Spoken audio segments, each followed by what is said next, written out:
Welcome to triple X academy. அனைவருக்கும் வணக்கம். நம்ம இன்னைக்கு இந்த வீடியோவில் என்ன பார்க்க போகிறோம் அப்படின்னு சொல்லிட்டு பார்த்தோம்னா, ஆர்பிஎஃப் கான்ஸ்டபுள் அண்ட் சப் இன்ஸ்பெக்டருக்கான நோட்டிஃபிகேஷன் நமக்கு ஏற்கனவே ரிலீஸ் பண்ணிட்டாங்க. அந்த நோட்டிஃபிகேஷனுக்கு நம்ம எல்லாருமே அப்ளை பண்ணியிருந்தோம். அதுக்கான எக்ஸாம் நமக்கு எப்போ வரும் அப்படின்னு சொல்லிட்டு நிறையா பேர் நம்மக்கிட்ட கேள்வி கேட்டுக்கிட்டே இருந்தீங்க. அதாவது போன வீடியோவில் கமெண்ட் பண்ணிக்கிட்டே இருந்தீங்க. அதுக்கான சொல்யூஷன் என்ன அப்படின்னு சொல்லிட்டு தான் நம்ம இந்த வீடியோவில் பார்க்க போகிறோம். நெக்ஸ்ட்டு இந்த ஆர்பிஎஃப் எக்ஸாமில் கட் ஆஃப் நம்ம எவ்வளோ எதிர்பார்க்கலாம், நம்மளுடைய பெர்ஃபார்மன்ஸ் எப்படி இருக்கணும், வித் இந்த கான்ஸ்டபிள் அண்ட் சப் இன்ஸ்பெக்டருக்கான சிலபஸ் நமக்கு என்ன அப்படிங்கிறத பற்றின A to Z இன்ஃபர்மேஷன் நம்ம இந்த வீடியோவில் பார்க்க போகிறோம். வீடியோவை ஸ்கிப் பண்ணாமல் பாருங்கள். வேறு எதுவும் டவுட்ஸ் உங்களுக்கு இருந்துச்சு அப்படின்னு சொல்லிட்டு பார்த்தீங்கன்னா நம்மளுடைய கமெண்ட் பாக்ஸில் கமெண்ட் பண்ணிடுங்க. இப்போ தான் நீங்கள் நம்மளுடைய சேனலுக்கு நீங்கள் புதுசாக வந்திருக்கீங்க அப்படின்னு சொல்லிட்டு பார்த்தீங்கன்னா நம்மளுடைய சேனலுடைய பிளேலிஸ்ட்டில் ஜாப் அலாட் அப்படிங்கிற ஒரு பிளேலிஸ்ட் இருக்கும். அதில் கரண்டில் இருக்க ஜாப்ஸை நம்ம கொடுத்துக்கிட்டு வரோம். நீங்கள் எந்த ஜாப்புக்கு எலிஜிபிலிட்டியோ அந்த ஜாப்புக்கு நீங்கள் பார்த்து அப்ளை பண்ணிக்கோங்க. வாங்க வீடியோக்குள்ளே போகலாம். இப்போதைக்கு ஆர்பிஎஃப் கான்ஸ்டபிள் அண்ட் சப் இன்ஸ்பெக்டருக்கான நோட்டிஃபிகேஷன் நமக்கு என்னைக்கு வந்துச்சு அப்படின்னு சொல்லிட்டு பார்த்தீங்கன்னா 15/4/2024 நம்ம அப்ளை பண்ணுறதுக்கான ஸ்டார்டிங் டேட் கொடுத்துருக்காங்க. எண்டிங் டேட் அப்படின்னு சொல்லிட்டு பார்த்தீங்கன்னா 14/5/2024 நம்ம அப்ளை பண்ணுறதுக்கான லாஸ்ட் டேட் நமக்கு கொடுத்துருந்தாங்க. இப்போதைக்கு கவர்மெண்ட்டை பொறுத்த வரைக்கும் 28 டேஸ் அல்லது ஒரு 30 டேஸ் நம்மளுக்கு அப்ளை பண்ணுறதுக்கான கால அவகாசம் கொடுப்பாங்க. அந்த கால அவகாசம் சரியான முறையில் 2 நாட்களும் நமக்கு பின்பற்றப்பட்டுச்சு. இதுவே எக்ஸாம் எப்போ நடத்துவாங்க அப்படின்னு சொல்லிட்டு பார்த்தீங்கன்னா 3 மந்தில் நமக்கு எக்ஸாம் கால்குலேட் பண்ணியிருக்கணும். அதாவது இப்போ கவர்மெண்ட்டை பொறுத்த வரைக்கும் இந்த 28-30 டேஸை போல் எக்ஸாம் நமக்கு எப்போ கால்குலேட் பண்ணணும் அப்படின்னு சொல்லிட்டு பார்த்தீங்கன்னா 3 மந்தில் நமக்கு கால்குலேட் பண்ணுவாங்க. ஆனால் இப்போ 3 மந்த் ஆகியும் இன்னும் நமக்கு கால்குலேட் பண்ணல. 3 மந்த் அப்படின்னு சொல்லிட்டு பார்த்தீங்கன்னா 5ஆம் மாதம் நமக்கு அப்ளிகேஷன் க்ளோஸ் ஆகுது அப்படின்னு சொல்லிட்டு பார்த்தீங்கன்னா 8வது மாதம் அல்லது 9வது மாதம் நமக்கு நோட்டிஃபிகேஷன் எக்ஸாமில் அலௌன்ஸ் பண்ணியிருந்தாங்க. இந்த அலௌன்ஸ்மெண்ட் படி இந்த மாதம் நமக்கு கண்டிப்பான முறையில் எக்ஸாம் நடக்காது. நெக்ஸ்ட் மந்த்துமே நீங்கள் எடுத்தீங்க அப்படின்னு சொல்லிட்டு பார்த்தீங்கன்னா, அதாவது செப்டம்பர் மாதம் நீங்கள் எடுத்தீங்க அப்படின்னு சொல்லிட்டு பார்த்தீங்கன்னா செப்டம்பர் 15 வரை நமக்கான எக்ஸாம் நடக்கிறதுக்கு வாய்ப்பே கிடையாது. இந்த செப்டம்பர் 15க்கு அடுத்து தான் நமக்கான எக்ஸாம் கால்குலேட் பண்ணுவாங்க.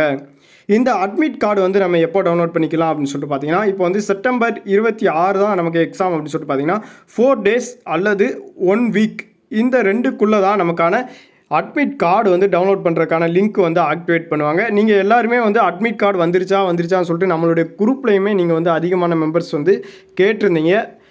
எக்ஸாம் உங்களுக்கான எக்ஸாம் டேட் அலௌன்ஸ் பண்ணதுக்கு அப்புறம் தான் ஒரு 4 டேஸ் அல்லது 1 வீக்கில் நீங்கள் டவுன்லோட் பண்ணுறாப்புல உங்களுக்கான அட்மிட் கார்டுக்கான லிங்க்குமே ப்ரொவைட் பண்ணுவாங்க. அதை நீங்கள் தெரிஞ்சு வச்சுக்கோங்க. ஃபஸ்ட்டு நமக்கு எக்ஸாம் டேட்டு தான் நமக்கு முக்கியமான விஷயம்.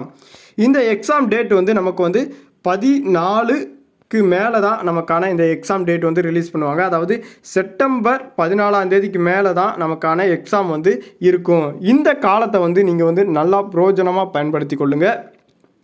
நமக்கான கட் ஆஃப் எவ்வளோ மார்க் வரும் அப்படின்னு சொல்லிட்டு பார்த்தீங்கன்னா, இந்த வட்டம் போன வருஷம், அதாவது இதற்கு முன்னே நடந்த ஆர்பிஎஃப் எக்ஸாமோட கட் ஆஃப் நீங்கள் எதிர்பார்க்கும் போது 10 மார்க் உங்களுக்கு லெஸ் பண்ணி தான் வரும். அதாவது கூட தான் வரும். நீங்கள் அதுக்கு தக்கன ப்ரிப்பரேஷன் பண்ணிக்கோங்க.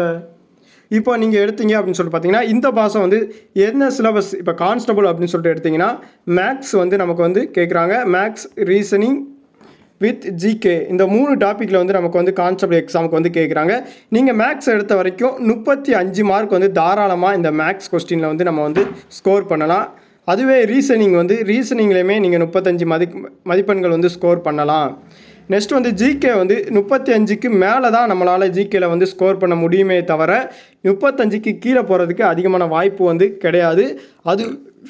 அதுவே நீங்கள் எடுத்தீங்க அப்படின்னு சொல்லிட்டு பார்த்தீங்கன்னா 35 + 35 + 35 அப்படின்னு சொல்லிட்டு எடுத்திங்கன்னா 105+ மதிப்பெண்கள் நம்ம கண்டிப்பான முறையில் இந்த வட்டம் நீங்கள் எடுத்தீங்க அப்படின்னு சொல்லிட்டு பார்த்தீங்கன்னா உங்களுக்கான ஜாப் கண்டிப்பான முறையில் கிடைக்கும். இந்த 105 அப்படின்னு சொல்லிட்டு நம்ம என்ன அப்படின்னு சொல்லிட்டு சொல்கிறோம் அப்படின்னு சொல்லிட்டு பார்த்தீங்கன்னா, இது கொஞ்சம் கூடுதலான மதிப்பெண் தான் நான் உங்களுக்கு சொல்லியிருந்தேன். அதாவது நீங்கள் 105 மதிப்பெண் எடுத்தீங்க அப்படின்னு சொல்லிட்டு பார்த்தீங்கன்னா எந்த விதமான பிரச்சனையும் இல்லாமல் நம்ம ஜாப்புக்கு கன்ஃபார்மான முறையில் போகலாம் அப்படின்னு சொல்லிட்டு அதுக்காண்டி தான் நம்ம சொன்னோம். 105க்கு கீழே எடுத்தால் என்னால் போக முடியுமா அப்படின்னு சொல்லிட்டு பார்த்தீங்கன்னா உங்களுக்கு கட் ஆஃப் மார்க் ரிலீஸ் பண்ணதுக்கு அப்புறம் தான் நம்மளால் இந்த மார்க்ஸ் வந்து நீங்கள் வந்து ஸ்கோர் பண்ண முடியுமா அப்படின்னு சொல்லிட்டு நம்மளால் சொல்ல முடியும். இந்த கான்ஸ்டபிளை பற்றின எக்ஸாமை பற்றின வேறு எது இன்ஃபர்மேஷன் உங்களுக்கு வேணும் அப்படின்னு சொல்லிட்டு பார்த்தீங்கன்னா நீங்கள் வந்து நம்மளுடைய கமெண்ட் பாக்ஸில் கமெண்ட் பண்ணுங்கள். எல்லோருமே நீங்கள் வந்து அட்மிட் கார்டுக்காண்டி தான் நான் வந்து இந்த வீடியோவே போட்டேன். உங்களுக்கான அட்மிட் கார்டு வந்து லேட்டாக தான் வரும். எக்ஸாம் டேட் சொன்னதுக்கப்புறம் 1 வீக் முன்ன தான் உங்களுக்கான அட்மிட் கார்டு வந்து டவுன்லோட் பண்ணுறாப்புல இருக்கும். அதையும் நீங்கள் செக் பண்ணி பார்த்துக்கோங்க. ரிட்டன் இந்த எக்ஸாம் எழுதுனீங்க அப்படின்னு சொல்லிட்டு பார்த்தீங்கன்னா உங்களுக்கான ரிட்டன் அமௌண்ட் வந்து பே பண்ணிடுவாங்க. அதாவது அப்ளிகேஷன் சொல்கிறப்பே உங்களுக்கு சொல்லியிருப்பேன். ரிட்டன் பேமெண்ட் வந்து உங்களுக்கு கண்டிப்பான முறையில் ரிட்டன் பேமெண்ட் வந்து நீங்கள் அட்டன் பண்ணால் மட்டுமே உங்களுக்கான ரிட்டன் பேமெண்ட் வந்து பண்ணுவாங்க. அதையும் நீங்கள் தெரிஞ்சு வச்சுக்கோங்க. எக்ஸாம் டேட் எப்போ வரும் அப்படின்னு சொல்லிட்டு பார்த்தீங்கன்னா 9வது மாதத்துக்கு லாஸ்ட் வீக் அல்லது 9வது மாதத்துக்கு நெக்ஸ்ட், அதாவது செப்டம்பருக்கு அடுத்து வரும். இல்லை அப்படின்னு சொல்லிட்டு பார்த்தீங்கன்னா செப்டம்பர் லாஸ்ட் வீக்கில் நமக்கான எக்ஸாம் வந்து கண்டக்ட் பண்ணுறதுக்கான அதிகமான வாய்ப்பு இருக்குது. கட் ஆஃபை பொறுத்த வரைக்கும் உங்களுடைய ஸ்கோர் எப்போயுமே 105க்கு மேலே வச்சுக்கோங்க. உங்களுடைய ஸ்கோரை எப்போயுமே 105க்கு மேலே வச்சுக்கோங்க. சிலபஸ் அப்படின்னு சொல்லிட்டு பார்த்தீங்கன்னா மேக்ஸ் கொஸ்டின் வித் ரீசனிங் டேட் வந்து இந்த ஜிகே இந்த 3 டாப்பிக்கை மட்டும் நீங்கள் கவர் பண்ணாலே உங்களுக்கான ஸ்கோர், அதாவது 105 மதிப்பெண்கள் வந்து கண்டிப்பான முறையில் உங்களால் எடுக்க முடியும். அதையும் நீங்கள் தெரிஞ்சு வச்சுக்கோங்க.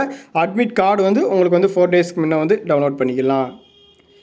எக்ஸாம் டேட் வந்து நான் வந்து ஏற்கனவே சொல்லிட்டேன். அதையும் நீங்கள் தெரிஞ்சு வச்சுக்கோங்க. வேறு எதுவும் இந்த ஜாப்பை பற்றின இன்ஃபர்மேஷன் வந்து உங்களுக்கு தெரியணும் அப்படின்னு சொல்லிட்டு பார்த்தீங்கன்னா நம்மளுடைய கமெண்ட் பாக்ஸில் கமெண்ட் பண்ணிடுங்க. நன்றி, வணக்கம்.